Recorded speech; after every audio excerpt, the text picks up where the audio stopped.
Léna claqua la porte de l'appartement avec une violence qui fit trembler les murs anciens de Barcelone, ses poings serrés jusqu'à blanchir les jointures.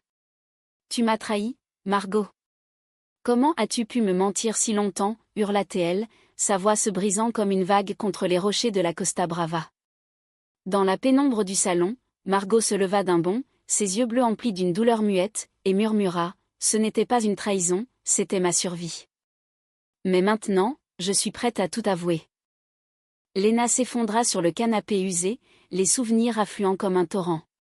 Elle avait 28 ans quand elle avait fui la France, laissant derrière elle une famille conservatrice qui l'avait rejetée pour son amour des femmes. À Paris, elle avait été une artiste prometteuse, peignant des toiles abstraites inspirées des rues pavées du Marais, mais l'homophobie latente l'avait étouffée. Elle s'était installée à Barcelone, attirée par la vibrante communauté LGBT de la ville, et avait transformé une vieille maison délabrée en un refuge pour les rejetés des jeunes queers chassés de chez eux, des immigrés sans papier fuyant la persécution. Elle l'avait baptisée « Jumeau », en hommage à sa sœur jumelle perdue dans l'enfance, symbole de dualité et de renaissance. Margot était arrivée un soir pluvieux, 2 ans plus tôt. Elle avait frappé à la porte de Jumeau, trempée jusqu'aux os, avec un sac à dos pour tout bagage. « Je suis hétéro, mais j'ai nulle part où aller », avait-elle dit d'une voix tremblante. Léna, méfiante au début, avait vu dans ses yeux une vulnérabilité familière. Margot, originaire de Madrid, avait fui un mariage arrangé par sa famille catholique traditionnaliste. Elle prétendait être une simple voyageuse, mais Léna avait senti une connexion immédiate, comme si leurs âmes se reconnaissaient. Au fil des mois, Margot s'était intégrée à la vie de Jumeau. Elle aidait à cuisiner pour les résidents une dizaine de jeunes, dont une transgenre nommée Sofia et un garçon gay, Pablo, tous 2 chassés par leurs parents. Margot organisait des ateliers de couture, transformant de vieux tissus en vêtements colorés, apportant une touche de joie dans ce foyer improvisé. Léna, de son côté, gérait les finances précaires, peignant des portraits pour touristes sur la Rambla pour payer le loyer. Leur amitié s'était en une intimité subtile, des regards prolongés, des rires partagés sous les étoiles du balcon, des confessions tardives sur les blessures du passé. Un soir, après une fête improvisée pour l'anniversaire de Sofia, Léna avait embrassé Margot. C'était impulsif, chargé d'une émotion retenue trop longtemps. Margot avait répondu avec une passion surprenante, ses mains tremblantes sur la nuque de Léna. « Je n'ai jamais ressenti ça », avait-elle avoué, les joues rougissantes. Léna, le cœur battant, avait cru à un miracle une hétéro tombant amoureuse d'elle, défiant les normes. Leur relation s'était épanouie en secret, faite de promenades le long de la plage de Barceloneta, de baisers volés dans les ruelles étroites du Barri gothique, de nuits où elles se murmuraient des promesses d'avenir. Mais les doutes avaient surgi. Margot évitait les questions sur son passé, changeant de sujet quand Léna évoquait sa famille. Léna, marquée par des trahisons antérieures, une ex qui l'avait quittée pour un homme, sentait une ombre planer.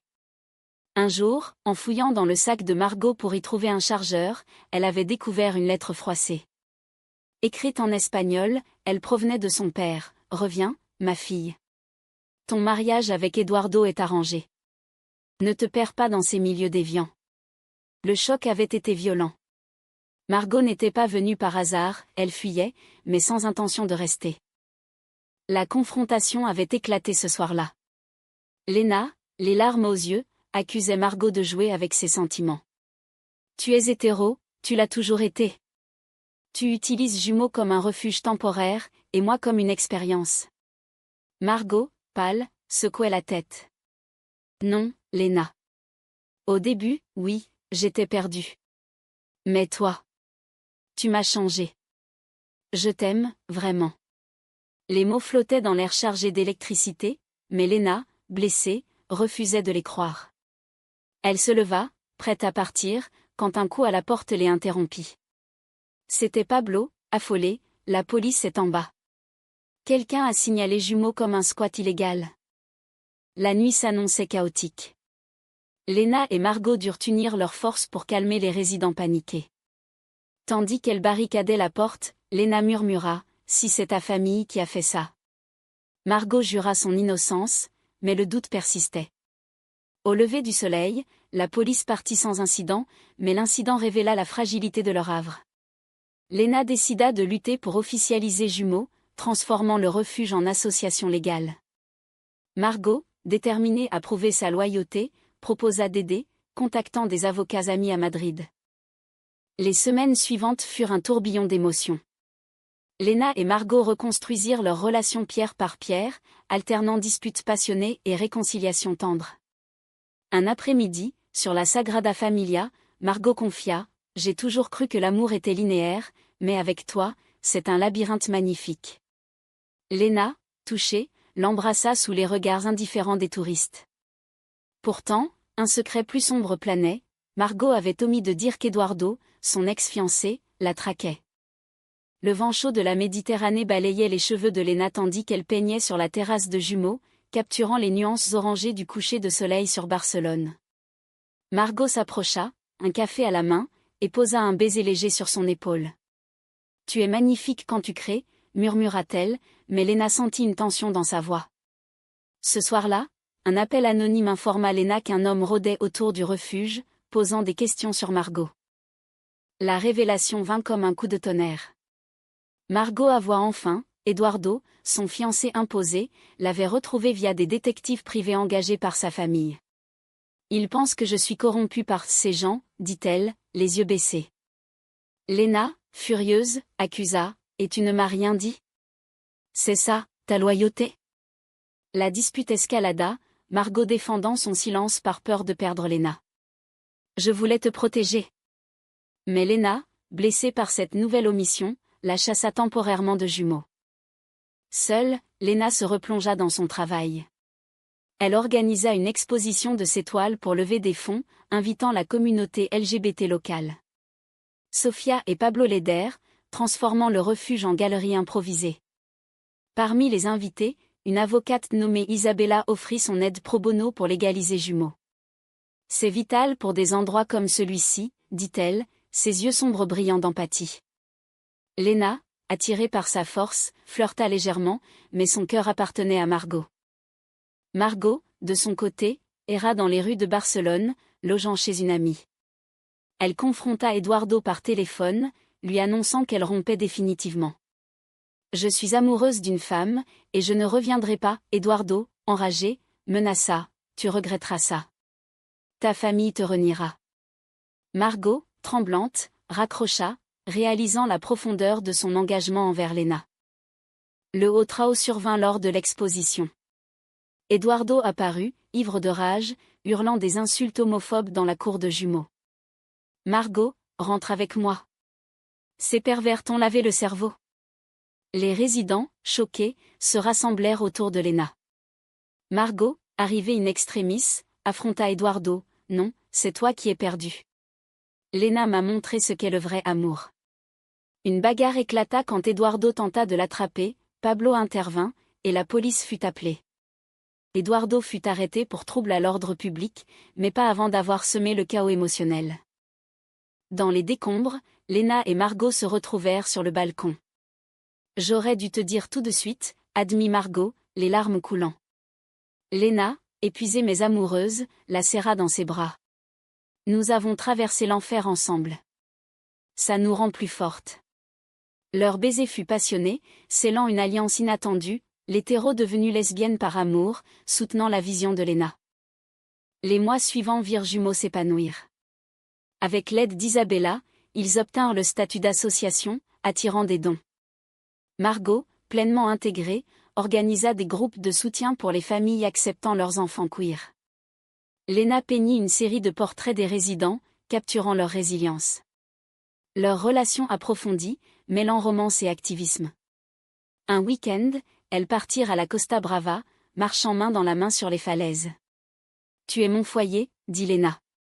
Margot répondit, « Et toi, ma liberté. » Pourtant, une nouvelle ombre surgit, la famille de Margot envoya une lettre de reniement, la déshéritant. Margot, dévastée, pleura dans les bras de Léna. « Ils m'ont perdue pour toujours. » Léna, empathique, la consola, « Mais tu nous as gagnés, nous tous à Jumeaux. Nous sommes ta nouvelle famille. » Cette nuit-là, elles firent l'amour avec une tendresse infinie, leurs corps entrelacés comme des âmes jumelles. Le conflit interne de Margot culmina quand elle reçut un appel de sa mère, suppliante. « Reviens, ma fille. Nous pouvons arranger ça. » Margot hésita, mais choisit Lena. Elle coupa les ponts, embrassant pleinement sa nouvelle identité. Lena, fière, l'aida à naviguer cette perte, renforçant leur lien. Sous les lumières tamisées de jumeaux, Lena et Margot célébraient leur premier anniversaire.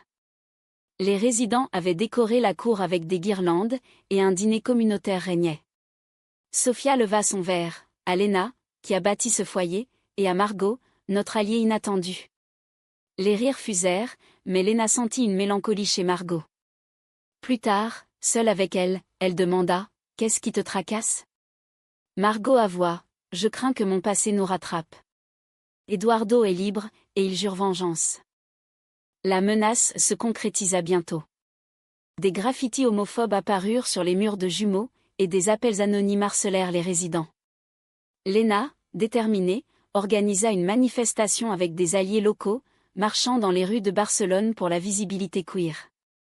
Margot, à ses côtés, portait une pancarte « L'amour n'a pas de genre ». La presse couvrit l'événement, transformant jumeaux en symbole de résistance. Mais la trahison vint de l'intérieur. Isabella, l'avocate, révéla ses sentiments pour Lena lors d'une réunion privée. « Je t'admire tant, Lena. Margot n'est pas faite pour ce monde. » Lena, choquée, la repoussa, « Mon cœur est à Margot. » Isabella, blessée, démissionna, mais pas avant d'avoir semé le doute chez Margot en lui glissant des mots perfides. Margot, insécure, confronta Lena, « Es-tu attirée par elle? Suis-je assez pour toi ?» La dispute fut déchirante, Margot accusant Lena de flirter. Lena, en larmes, jura sa fidélité, « Tu es tout pour moi. » Elles se réconcilièrent, mais la graine du doute germa. Le climax arriva lors d'une nuit orageuse. Eduardo, allié à des extrémistes, tenta d'incendier jumeaux. Alertés par Pablo, Lena et Margot évacuèrent les résidents.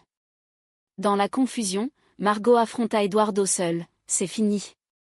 Laisse-nous en paix. » Il la poussa, mais Lena intervint, appelant la police. Eduardo fut arrêté définitivement, mais l'incendie endommagea le bâtiment. Dans les ruines fumantes, Lena et Margot s'étreignirent. « Nous reconstruirons, ensemble, » dit Lena. Margot, les yeux brillants, répondit « Oui, et je serai ton allié pour toujours. » Leur amour, forgé dans l'adversité, devint indestructible. La communauté se mobilisa pour réparer jumeaux. Des dons affluèrent, et Margot, inspirée, écrivit un blog sur son parcours, d'hétéro à lesbienne, d'allié à activiste. Lena, fière, peignit un mural sur le mur reconstruit, deux femmes enlacées, symbolisant leur histoire. Leur relation s'approfondit en une union profonde. Un soir, sur la plage, Margot demanda « Épouse-moi, Lena ».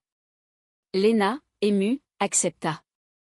Leur mariage, simple et communautaire, unit jumeaux en une famille élargie. Pourtant, des défis persistèrent. Sofia partit pour Madrid, Pablo trouva un emploi stable. Lena et Margot, seules avec de nouveaux résidents, affrontèrent la routine. Margot confia ses peurs, « Et si je regrette un jour ?» Lena répondit, « L'amour est un choix quotidien. Choisissons-nous chaque jour. » Les années passèrent, et Jumeaux devint un pilier de la communauté queer à Barcelone. Lena, maintenant dans la quarantaine, gérait l'association avec sagesse, mentorant de jeunes activistes. Margot, son épouse, animait des ateliers sur l'acceptation de soi, partageant son histoire d'allié inattendu. Leur amour, mature et résilie, inspirait tous.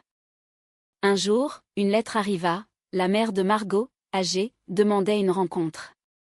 Margot, hésitante, accepta avec Lena à ses côtés. À Madrid, la réunion fut émouvante. « J'ai eu tort, ma fille. L'amour est l'amour, » dit la mère, larmes aux yeux. Margot pardonna, reconstruisant un pont fragile. De retour à Jumeaux, elles accueillirent une nouvelle résidente, une jeune lesbienne rejetée, rappelant Lena jeune. Elles l'aidèrent à s'épanouir, perpétuant le cycle de guérison.